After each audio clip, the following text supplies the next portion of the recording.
Good morning students. आज हम SST का 4th chapter that is a northern plains, इसको हम हिंदी में उत्तरी मैदान, उसके ऊपर डिस्कस करेंगे। हमारी ये जो पार्ट चल रहा है ये आपका नॉर्दर्न इंडिया के नॉर्दर्न पार्ट को ही लेके चल रहे हैं।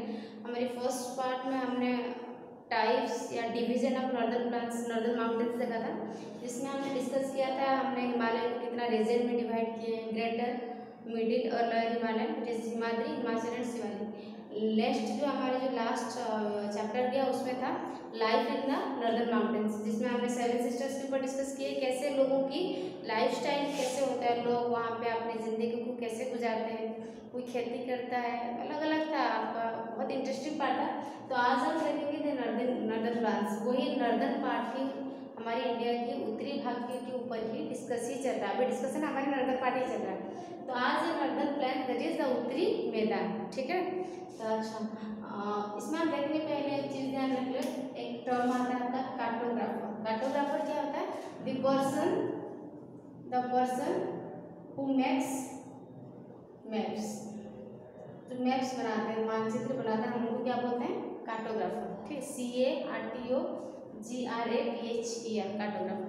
तो हम जो अकॉर्डिंग टू कार्टोग्राफर हमारी जो फिजिकल मैप है, इंडिया की जो मानचित्र है, वहाँ पे नॉर्दर्न प्लेन्स या उत्तरी मैदान का पोजीशन कहाँ पे है, ठीक है। इसको ध्यान से देखिए, बुक में आपका बहुत अच्छी तरह से डिस्क्राइब किया है। ये आपका इंडिया का फिजिकल मैप है। ये आपका कौन सा रीजन है? नॉर्दर्न पार्ट है, हिमालयन रीजन है। हिमालय के साउथ में, हिमालय की साउथ पार्ट में देखिए, ये हिमालयन रीजन है, greater Himalaya, middle Himalaya and lower Himalaya, Shivalik part यहाँ तक जाता है। तो हिमालय रीजन की साउथ में बिल्कुल नीचे वाला पोर्शन में हमारी नॉर्दर्न प्लेन्स की पोजीशन है। बहुत इंपॉर्टेंट है, क्योंकि एसएसटी तब तक क्लियर नहीं हो पाएगा जब तक हमारे मैप रिलेटेड कुछ नॉलेज क्लियर नहीं हो पाएगा। तो हम पोजीशन देख लेते हैं। नॉर्दर्न प्लेन्स का पोजीशन क्या है ना? नॉर्दर्न माउंटेन के सदर्न पार्ट पे, ये नॉर्दर्न माउंटेन है आपका। नॉर्दर्न माउंटेन 3 पार्ट्स में, यहाँ से लेकर यहाँ तक कवर किया गया था। मैंने कहा था आपके जम्मू से लेकर अरुणाचल प्रदेश तक ये टोटल कवर था। तो ये आपका नॉर्दर्न माउंटेन्स हो गया। नॉर्दर्न माउंटेन का सदर्न पार्ट में बिल्कुल टॉप वाले पोर्शन में हमारे नॉर्दर्न प्लेन्स का पोजीशन है, मीन्स उत्तरी मैदान है। ये जो नॉर्दर्न प्लेन्स है, उत्तरी मैदान है, वो बहुत बड़ा क्षेत्र हो जाता है। यहाँ से कवर करिए, देखिए बहुत बड़ा क्षेत्र है। ये कहाँ से कहाँ तक आता है? Stretch from Punjab to Assam. ये वेस्ट में, वेस्ट से या हमारी इंडिया की जो पश्चिम है, वेस्ट की गुजरात से लेकर ईस्ट की आसाम तक फैला हुआ है, ठीक है। ये नॉर्दर्न प्लेन्स उत्तरी मैदान जो है, ये कहाँ से कहाँ तक स्ट्रेच है?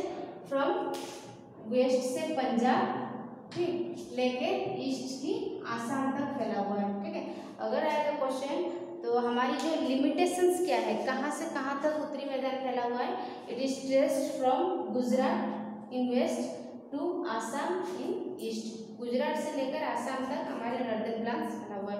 नॉर्दर्न माउंटेन्स अप टू कहाँ तक था? अरुणाचल प्रदेश, लेकिन नॉर्दर्न प्लेन्स पंजाब से लेकर आसाम तक है। पंजाब आपकी वेस्ट में, जबकि आसाम आपकी ईस्ट में। इसके बाद देखते हैं उसका टोटल डिस्टेंस कितना है। पंजाब से लेकर आसाम तक जो टोटल नॉर्दर्न प्लेन्स है, यहाँ से लेकर यहाँ तक, बुक में देख लीजिए इसको, ये यहाँ से लेकर यहाँ तक, ये टोटल कितना डिस्टेंस है? 2400 किलोमीटर, ठीक है। तो distance between Punjab and Assam या distance between the northern plain कितना है? 2400 किलोमीटर। ऐसे आपका बताती हूँ उसमें मैं। सपोज आपका ये हिमालयन रीजन है, ये आपका हिमालयन रीजन है, और यहाँ पे आसाम है, ठीक है। और यहाँ पे ईस्टर्न पार्ट, यहाँ पे आपका हो गया पंजाब। तो नॉर्दर्न प्लेन्स का पोजीशन ऐसे हुआ है, ठीक है। टोटल डिस्टेंस कितना है? यहाँ से लेकर यहाँ तक कितना डिस्टेंस तक फैला हुआ है? 2400 किलोमीटर। लेकिन एक पॉइंट ये है कि पंजाब से लेकर जो आसाम तक फैला हुआ है, हर जगह इसकी चौड़ाई बराबर नहीं है। कभी ये नैरो हो जाता है और कभी ज़्यादा ब्रॉड हो जाता है, नैरो ब्रॉड। कभी चौड़ाई कम हो जाता है, कभी चौड़ाई ज़्यादा हो जाता है। कितना चौड़ाई है? कम से कम 150 से लेकर 300 किलोमीटर तक, ठीक है। कभी चौड़ाई 150 तक रहता है कम होके, कभी मैक्सिमम 300 किलोमीटर तक हो जाता है, ठीक है। तो अगर उसका एरिया आएगा, what is the area? Area means क्या होता है? जितना जगह को कवर करता है। What is the area of northern plains? और पॉइंट को समझना जरूरी है। What is the area of northern plains? The total distance covered, total distance cover किया कितना हो गया? 2400 किलोमीटर। लेकिन वाइड मीन्स होता है चौड़ाई। चौड़ाई हर पोजीशन में इक्वल होके नहीं गया बनता है बिल्कुल, है ना, इंजीनियरिंग आर्किटेक्चर प्लान में हम उसको इक्वली करके लेते हैं पैरेलल, लेकिन ये जो नॉर्दर्न प्लान्स है इक्वल नहीं है, कहीं पे चौड़ाई कम है, कहीं पे चौड़ाई ज़्यादा है। मिनिमम कितना है 150 किलोमीटर, मैक्सिमम कितना है 300 किलोमीटर।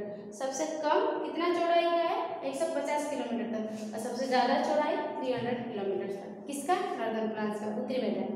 समझ में आया? और इसमें इम्पोर्टेंट पॉइंट क्या है, ये जो उत्तरी मैदान ये जो, ठीक है ना, यहाँ पे कौन सी स्टेट आते हैं, कौन सी स्टेट हमारे नॉर्दर्न प्लान्स या उत्तर मैदान में आते हैं? इसमें आपकी पंजाब आता है, ठीक है ना, Punjab, Haryana, Uttar Pradesh, parts of Uttarakhand, means Uttarakhand की कुछ पार्ट्स इसमें आते हैं। उत्तराखंड मीन्स आपका शिवालिक में आ जाए, सॉरी हाँ शिवालिक पार्ट में आ जाएगा, ठीक है। उत्तराखंड का कुछ parts, Bihar and West Bengal, ठीक है। तो क्वेश्चन आएगा what are this states which are in northern plains, कौन सी राज्य है जो आपके उत्तरी मैदान में आता है? पंजाब, हरियाणा, उत्तर प्रदेश, पार्ट्स ऑफ उत्तराखंड, उत्तराखंड की कुछ पार्ट्स, पूरी उत्तराखंड नहीं, parts of Uttarakhand, Bihar and West Bengal, ये आपकी उत्तरी मैदान या नॉर्दर्न प्लान्स में आता है। समझ में आया? नेक्स्ट हम देखेंगे, तो हमने इसका पोजीशंस के ऊपर डिस्कस कर लिए, कहाँ से कहाँ तक है। उसके बाद क्या है, आपका जो नॉर्दर्न प्लान्स है, उत्तरी मैदान है, उसमें कुछ नदी एंड उपनदी बोलते हैं। नदी को रिवर बोलते हैं, उपनदी मीन्स क्या है, नदी से जो छोटा छोटा नदी कनेक्टेड है, या नदी से छोटा छोटा नदी जो निकला हुआ है, छोटा छोटा नदी या छोटा छोटा कनेक्टेड है नहीं तो निकला हुआ, उसको बोलते हैं उपनदी, हिंदी में, इंग्लिश में ट्रिब्यूटरीज, ठीक है। तो वहाँ पे हमारे जो नॉर्दर्न प्लान्स में आपको कुछ नदियाँ मिलेंगी, रिवर्स मिलेंगे, उसके साथ कुछ छोटे छोटी नदियाँ हैं जो उससे कनेक्टेड है नहीं तो उससे निकला हुआ है, या उपनदी बोलते हैं, जिसको हम इंग्लिश में ट्रिब्यूटरीज बोलते हैं, ठीक है।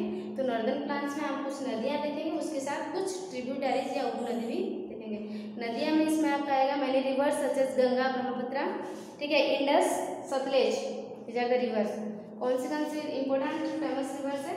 इंडस, सतलेज, गंगा एंड ब्रह्मपुत्र, ये सारे नॉर्दर्न प्लान्स में पाए जाने वाले नदी हैं। कौन सा है? गंगा, ब्रह्मपुत्र,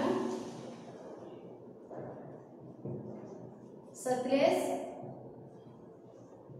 एंड इंडस। ये मेन रिवर होता है, मेन रिवर। इससे कनेक्टेड, इससे निकला हुआ छोटा छोटा नदियों को हम क्या बोलते हैं? ट्रिब्यूटरीज। क्या बोलते हैं?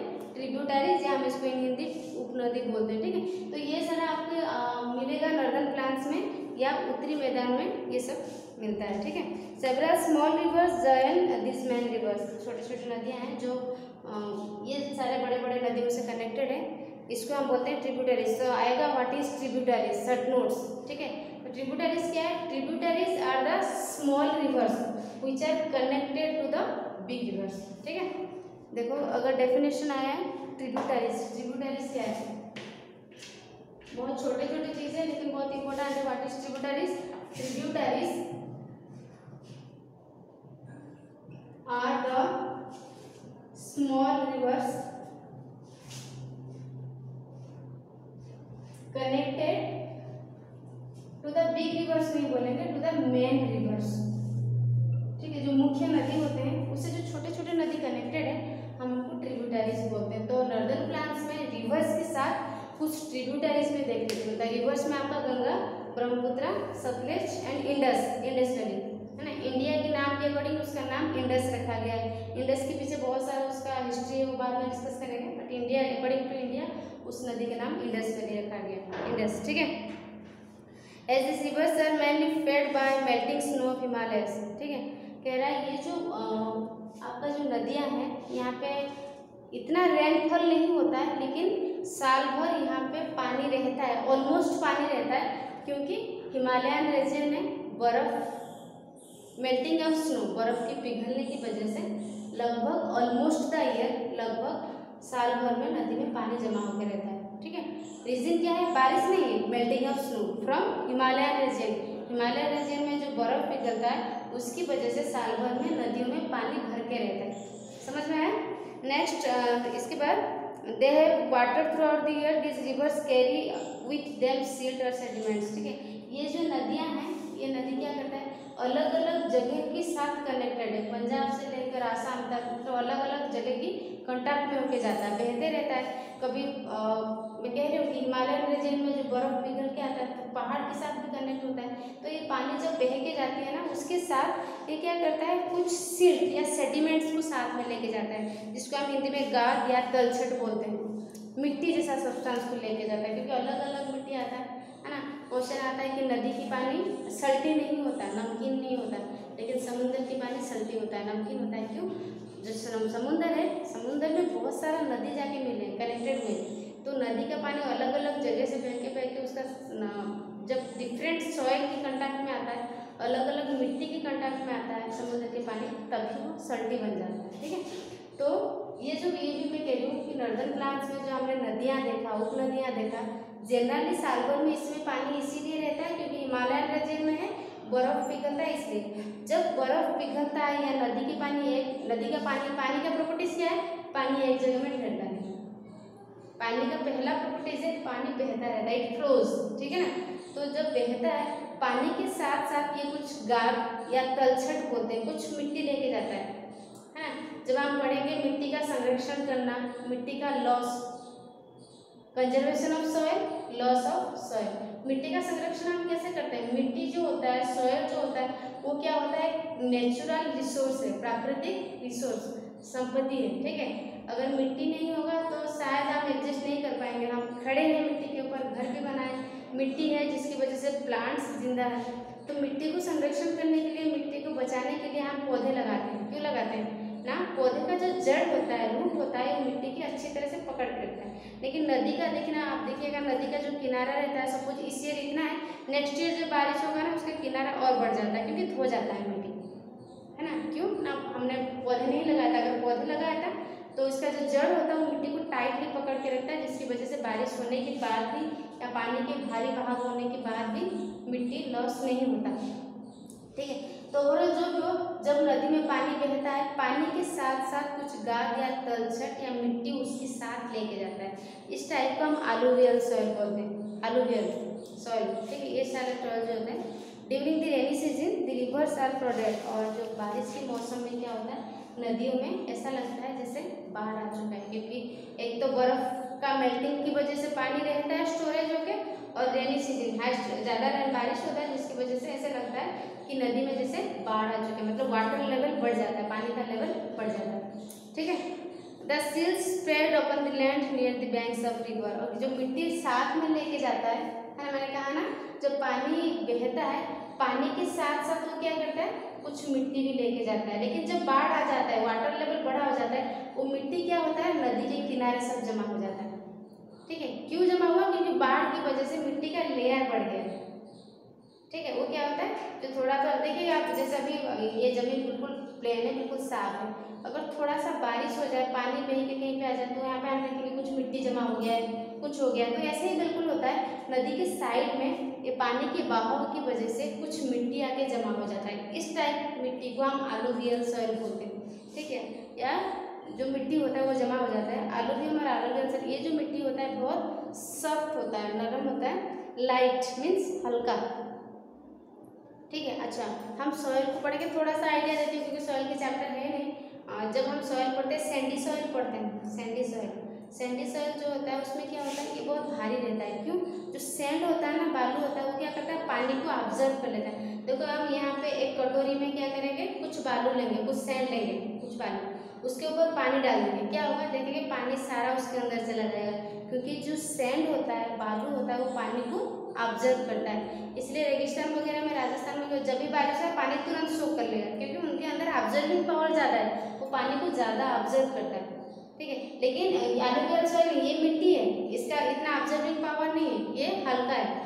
ठीक है, these are and very good for production of crops. और खेती बाड़ी के लिए ये जो अलूवियल सॉइल है, ये बहुत इंपॉर्टेंट। ठीक है, तो क्वेश्चन आएगा, which type of soil is found in northern plants. Northern plants में कैसी टाइप का मिट्टी मिलता है? Alluvial soil. समझ में आया? कौन सी टाइप ऑफ सॉइल मिलता है? Alluvial soil. अलूवियल सॉइल क्या है, नदी के पानी की वजह से जो सिल्ट या सेडिमेंट्स या जैसे गाद या दरछट होता है, वो क्या करता है, पानी के साथ बह के नदी के किनारे जमा हो जाता है, जिसको हम एलुवियल सॉइल बोलते हैं। These are good for crop production, ये ज़्यादा फर्टाइल है, उपजाऊ है, मीन्स वहाँ पे खेतीबाड़ी बहुत अच्छी तरह से होता है नॉर्दर्न प्लान्स में, ठीक है। इसके बाद हम देखेंगे रिवर बेसिन्स, ठीक है। रिवर बेसिन्स क्या है? River means a river basin is an area of land through which river flood. Suppose एक गंगा नदी है, गंगा नदी जहाँ से निकल, मैंने कहा था गंगा नदी कहाँ से ओरिजिनेट हुआ है? From the glacier Gangotri. Gangotri से लेकर एक पर्टिकुलर जगह तक जहाँ तक फैला हुआ है, एक नदी जहाँ से निकल के ओरिजिनेट हुआ के जहाँ तक फैला हुआ है, ये पूरा जगह को हम बोलते हैं रिवर बेसिन। पूरा जगह जिस जमीन के ऊपर गया है दिस इज रिवर बेसिन। जितने भी एरिया का, सपोज एक नदी है, ये यहाँ से ओरिजिनेट हुआ है और यहाँ तक फैला हुआ है, ठीक है। यहाँ से स्टार्ट हुआ है और यहाँ से एंड हुआ है, तो ये जो जगह, ये सब जगह है बिल्कुल साइड साइड में, हम उसको बोलते हैं river basin. These are the river basin. समझ में आया? 3 इम्पोर्टेंट रिवर्स जनरली हमारे नॉर्दर्न प्लेन्स में 3 important rivers Sutlej, Ganga and Brahmaputra flow the northern plains. The divide, और ये जो 3 नदी जो है ये रिवर बेसिन को 3 पार्ट में डिवाइड करता है, ठीक है। फर्स्ट हो गया आपका सतलेज रिवर के लिए सतलेज बेसिन, गंगा रिवर के लिए Gangetic basin, Gangetic basin and Brahmaputra के लिए ब्रह्मपुत्र बेसिन, ठीक है। तो हमने 3 टाइप्स ऑफ बेसिन के बारे में पढ़ा, सतलेज, गंगेटिक एंड ब्रह्मपुत्र। हम डिस्कस करेंगे नेक्स्ट वीडियो में हमारी द सतलेज बेसिन, बहुत ही इंपॉर्टेंट है, लेकिन जो भी आज पढ़ा है वो भी बहुत इंपॉर्टेंट है, इसको पढ़ना अच्छे से समझने की कोशिश करना, ठीक है। Thank you.